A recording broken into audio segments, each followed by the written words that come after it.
Hola, mi amor. Are you ready to wake some people up today?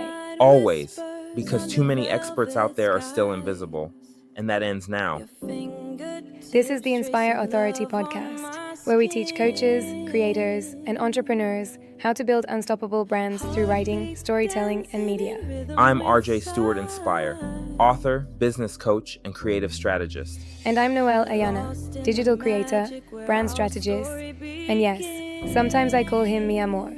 Together, we're giving you the truth. No fluff, no filters. Because talent is nothing without visibility, and visibility is nothing without authority. So buckle up, amor. It's time to turn your message into power and your story into profit. Your love is a flame I surrender to. So today we're taking a really fascinating and practical journey. We're diving into a guide that was written for a very specific profession, life insurance agents.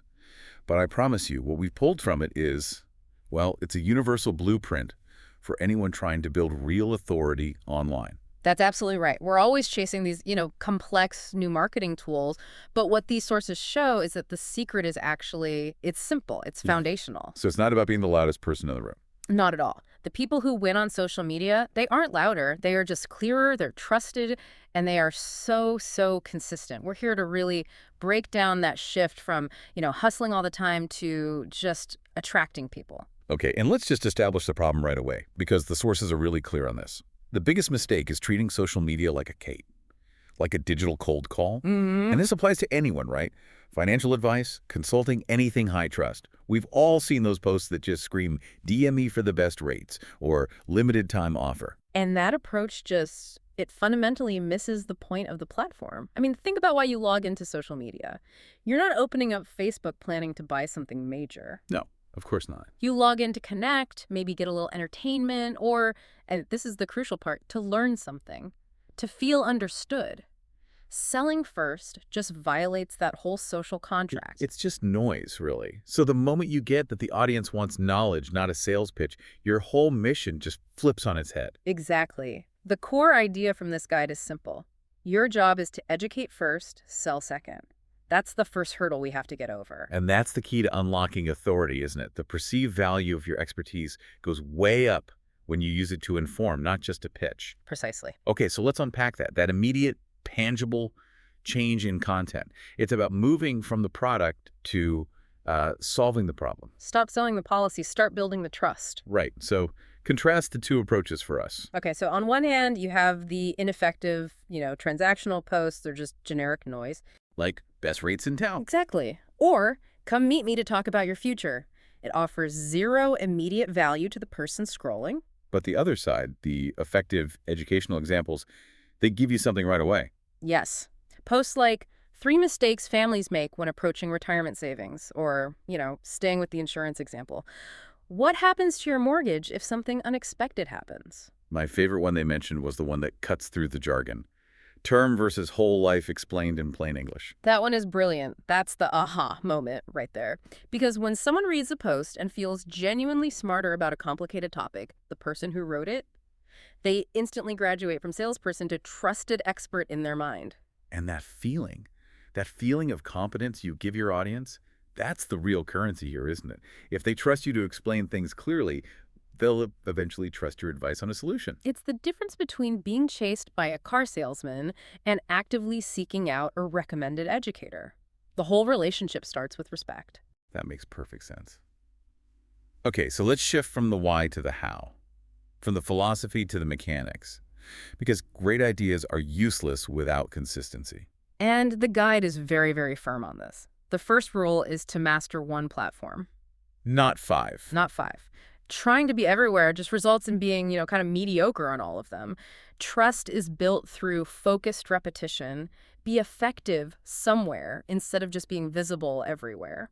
And the sources give a pretty simple way to figure out where that somewhere is. They match the platform to the audience. They do. So if you're targeting families, parents, maybe doing community-based selling, then Facebook is probably your home base. And that's where the community lives, exactly. But if your audience is younger, more visual, consuming stories and reels, then you need to master Instagram. You have to fit the medium. Right. And for established professionals, business owners, higher income earners. It's got to be LinkedIn. That's the authority-building environment. Yeah. The choice really depends on who you're trying to serve. And then comes the consistency part. The sources say you have to post, 3 to 5 times a week, reliably. And it's not about going viral, is it? It's about rhythm. It's about rhythm and expectation. The goal is just to let people get familiar with your voice, your values, your face, so you become part of their mental landscape. Yeah, consistency on one platform definitely beats random posting on 5.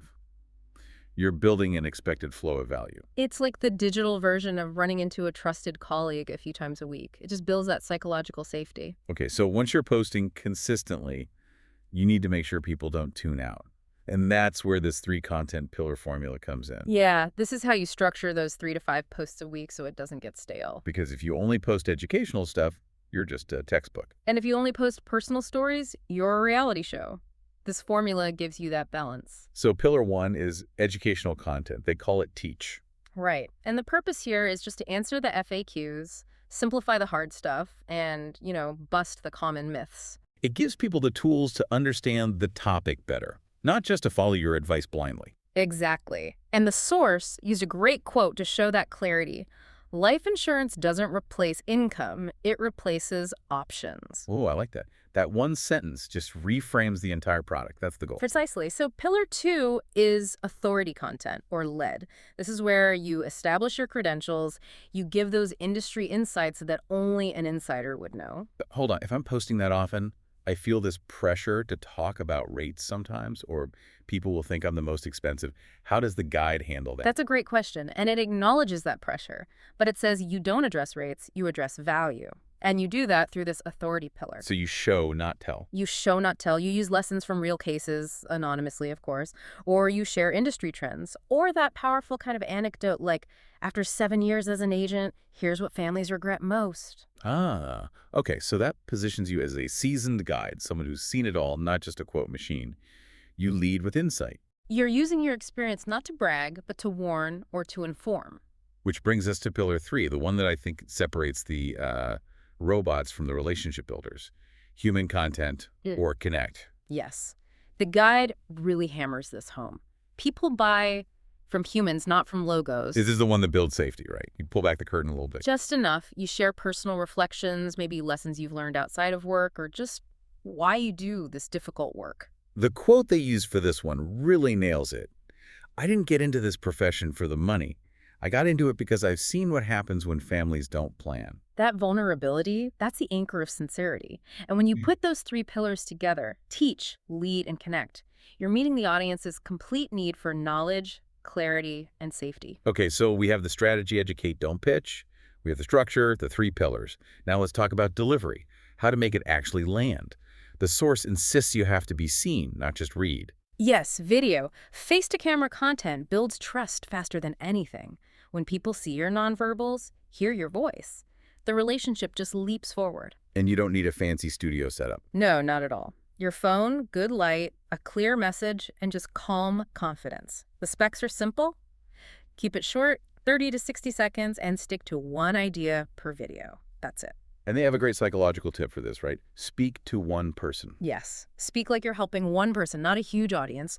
Look into the camera like you're in a one-on-one meeting. It makes the viewer feel safe. The more they see your helpful face, the safer they feel. And that idea of speaking to one person, that applies to all content, not just video. Being generic is the enemy. Oh, completely. When you try to speak to everyone, you end up appealing to no one. The message have no emotional hooks. Let's compare the two. The generic, low-impact version is financial security is important for everyone. True, but it's meaningless. It's wallpaper. Versus the specific, resonant approach that targets someone directly. If you're a parent with young kids and a high-interest mortgage, this matters more than you think. See, that language creates an immediate connection. It's a targeted message, not a spray and pray. The win is when someone is scrolling, stops on your post, and thinks, wait, they're talking to me? And once you've earned that attention, the call to action can be really low pressure. You don't have to go for the hard sell every time. Because you know they'll reach out when they're ready if you've built that trust. A low-pressure offer actually feels safer and more genuine, which, ironically, increases the chances they'll convert later. So the guide recommends rotating through softer CTAs. Things like save this post for later, or Comment guide and I'll send you the checklist.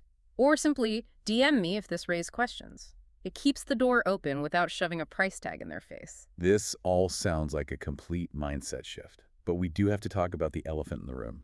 This is a long game. It is. This strategy compounds, and the source is painfully clear about where most people give up. The first 30 days. The first 30 days feel incredibly quiet. You're doing all the work, posting consistently, thinking about your pillars, and you hear crickets. No comments, no DMs. The next 60 days feel just uncertain. And that lack of instant gratification is what kills good strategy. But the sources say you have to push through that quiet because the payoff is transformative. It's that moment when a client finally reaches out and says something like, I've been watching your videos for months. Or, my favorite, I feel like I already trust you. that is the ultimate success statement because it means the sales process is already done. They've qualified themselves. They trust you. They respect your clarity. And they knew they wanted to work with you before they even sent that first message. It all comes back to that core principle we started with. Authority beats hustle. Yeah. Winning professionals attract clients. They don't chase them. They teach instead of pitch. And when the sale finally happens, the transaction feels completely natural because the relationship was built over months of genuine connection. That compounded trust is your biggest asset. So here's our final thought for you to chew on. Just consider how much of your current online presence is built on chasing clients versus attracting trust. If you looked at your last 5 posts, could you label them? Teach, lead, or connect? Which pillar could you inject more life into, starting today, to begin compounding your own authority for the future?